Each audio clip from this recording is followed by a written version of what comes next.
வணக்கம். தமிழக வெற்றி கழக செய்திகள். தலைவர் விஜய் அவர்களை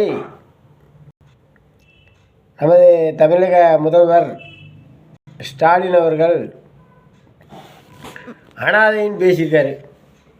அது மக்கள்லாம் ரொம்ப கொதிச்செழுந்தி பேசிக்கிட்டு இருக்காங்க. அது பேசுகிறது தவறு தான். அது அவர் சொன்ன வார்த்தையை சரியா அனா அப்படிங்கிற மாதிரி தான் இருக்குது. இருந்தாலும் அனாதை சொன்னது ரொம்ப தவறு. ஏன்னா அவர் ஒரு சிறந்த நல்ல நடிகர், மக்கள் மத்தியில் பேர் பெற்றவர், தனியாக கட்சி அந்த அளவுக்கு வந்திருக்காரு. 2.5 கோடி தொண்டர்கள், கோடி தாண்டி இப்போ போய்கிட்டு இருக்கு. 2.5 கோடி தொண்டர்கள் உறுப்பினர் ஆகிட்டாங்க தாவேகா கட்சியில். அப்படி இருக்கிற ஒருத்தரை பார்த்து அனாதைன்னு சொல்கிறது ரொம்ப தவறு.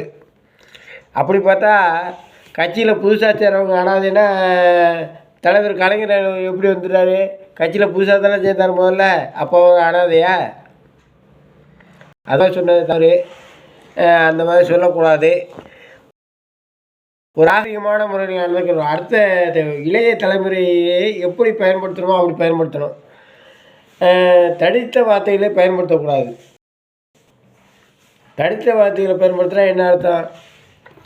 எல்லோரும் இந்நாட்டு மன்னர்கள். யார் சொன்னால்? பேரறிஞர் அண்ணா சொன்னார். திராவிட கழகத்தில் இருந்தவர்தான் எல்லோரும் இந்நாட்டு மன்னர்கள். என் உயிரினும் மேலான அன்பு உடன்பிறப்புகளையும் சொன்னார் டாக்டர் கலைஞர். அவர் சொன்னது தானே. அப்படி இல்லாமல் சொல்லிக்கிட்டு இருந்த தலைவர்களுக்கு முறையாக ஒரு கட்சி ஆரம்பிச்சிருக்காங்க. அனாதைன்னு பேசுகிறது ரொம்ப தவறு. அதிகமாக இருக்குது. ஒருவேளை தோல்வி பயம் வந்து அந்த மாதிரி பேசுகிறாங்கன்னு தெரியல. ஏன்னா 2.5 கோடி தொண்டர்கள் வரப்போகிறாங்க. கட்சி ஆரம்பித்தாச்சு. இப்போ இது போயிட்டு பரந்தூரில் போயிட்டு போராட்ட களத்தில் போய் இறங்கி பேசிட்டு வந்தார். டங்ஷன் துறங்க அதுக்கு போகல. அதுக்குள்ளே அண்ணாமலை அவர்கள் அதை சிறப்பாக செயல்பட்டு அதை நடத்தி முடித்து காட்டிட்டார். அதுக்கு தலைவர் ஸ்டாலின் அவர்கள், முதல்வர் ஸ்டாலின் அவர்கள் என்ன பண்ணாங்க? டங்ஷன் தொடங்கும், அதை ரத்து செய்ததற்கு நன்றி, அதற்காக போராடி நாங்கள் தாங்கிற மாதிரி 5 போயிட்டு பேசுகிறது. ஏன் இதே விமான நிலையத்துக்கு பரந்தூர் விமான நிலையம் வேண்டாம் அப்படின்னு சொல்லி விஜய் போராடினார்ல? அப்போ அது உங்கள் கையில் இருக்குது. அதை ரத்துன்னு சொல்ல முடியாது தானே விமான நிலையத்தை? அதை சொல்லிவிட்டு அப்போ பேசணும். அப்போ ஏன் என்ன பண்ணிக்கிட்டு இருந்தீங்க? அப்போ அதை ரத்துன்னு சொல்லுங்கள். வேங்கை வயல் பிரச்சனை இன்னும் அப்படியே தான் இருக்குது. அதை பண்ணுங்க. மக்களுக்கு என்ன பிரச்சனை இருக்குது? யார் அந்த சார்னு கற்றுன்னு தமிழ்நாடே கத்திக்கிட்டு இருக்கு. உங்கள் காதில் விழுகிற யார் அந்த சார்னு? அண்ணா பேர் வச்சு அண்ணா அது அழகப்பாவை கல்வெடுக்கலாமாவே பேரை வச்சு நாசம் பண்ணிட்டீங்க. அண்ணா பேரையும் சேர்த்தீங்க. அண்ணா யூனிவர்சிட்டி பேர் இனிமேல் எப்படி நல்லா தலையெடுக்க முடியுமா? இனிமேல் எவனையும் கொண்டு அஞ்சு சேர்ப்பாங்களா? மாணவர்கள் சேர்க்கணும்னா அண்ணா யூனிவர்சிட்டி நம்பர் 1 சொல்ல முடியுமா நீங்கள்? அதனால் செய்ய வேண்டிய செயல்களை செய்யுங்க. அதை விட்டு புதுசாக வந்த கட்சிக்காரங்களை அனாதைன்னு சொல்லிட்டு அவங்க ஓடி போயிடுவாங்களா?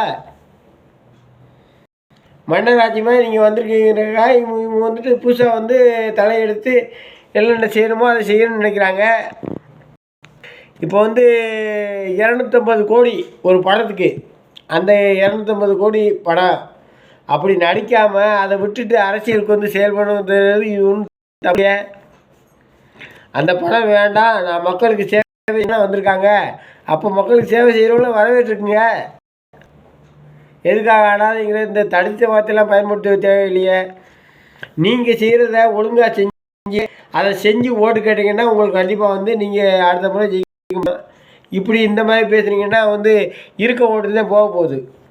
ஏன்னா டிஎம்கேல இருக்கவங்கள கொஞ்சம் பேர் இளைஞர்கள்லாம் உங்களுக்கு பெரியவங்க இருக்கலாம். கட்சியில் இருக்க இளைஞர்கள்லாம் டிஎம்கேலங்கெல்லாம் நிறைய விஜய் ரசிகராக தான் இருந்தாங்க. இப்போ அவங்க பூரா மாறிக்கிட்டு தான் இருக்காங்க. நீங்கள் சொன்ன வார்த்தையின் நன்மை என்னென்னா, கொஞ்சம் பேர் இருக்கணும் இந்த பக்கம் வந்துடுவேன். இந்த ஆதவச்சிரம் அதுக்கடுத்து அது சம்மந்தப்பட்ட பாதி பேர் வந்துடுவாங்க. இங்கே கொஞ்சம் கொஞ்சமாக போய்கிட்டு இருக்கு. இப்படி போகிறத பார்த்தா 2020 யார் அனாதைங்கிறது. நன்றி, வணக்கம். தொடர்ந்து இது மாதிரி செய்திகள் போட்டுக்கிட்டு இருக்கேன். சப்ஸ்கிரைப் பண்ணுறவங்க சப்ஸ்கிரைப் பண்ணிக்கோங்க. கமெண்ட் பண்ணுறவங்க கமெண்ட்